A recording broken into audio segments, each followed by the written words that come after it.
Саламатсыздар ма YouTube каналының көрермендері. Бүгін сіздермен тауық филесін клярда, яғни қамырда істеу тәсілімен бөлісетін боламын. Бізге филе керек, ұн, сарымсақ, май, приправалар, белый приправа, қаймақ, жұмыртқа, тұз керек болады. Филемізді ірілеу етіп бөліп алатын боламыз. Алдымен жақсылап жуып, кептіріп аламыз.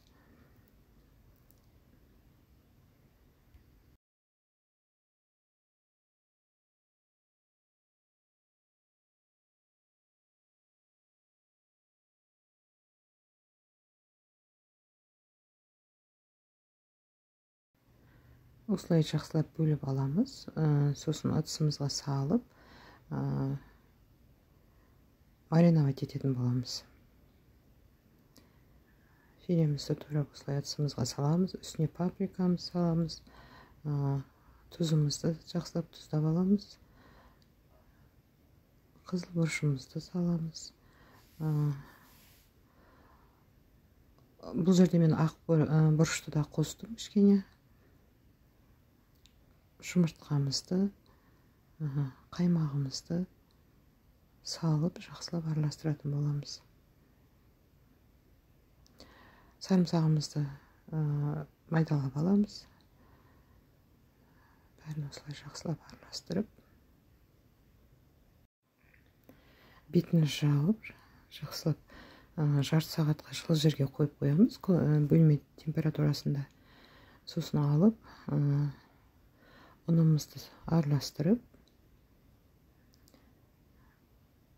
тағы да жарты сағатқа мұздатқышқа қойып қоятын боламыз. Кішкене тоңып тұрған жақсы қуырылатын болады. Сосын майды 100 граммдай, 150 граммдай майды құйып, клярдағы, қамырдағы тауымызды майға қуыратын боламыз. Бәрін қызыл етіп, екі жағын бірдей етіп қуырып алатын боламыз.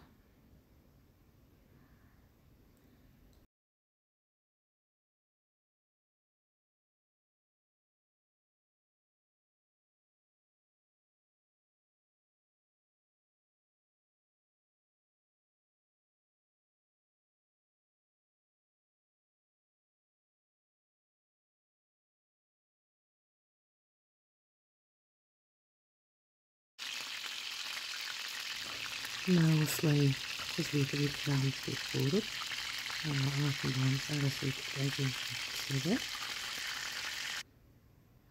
Міне біздің филеміз дайын болды. Сіздермен бірге болған Лейла. Видео ұнаса комментарий жазып, лайк басып отырыңыздар тіркеліп.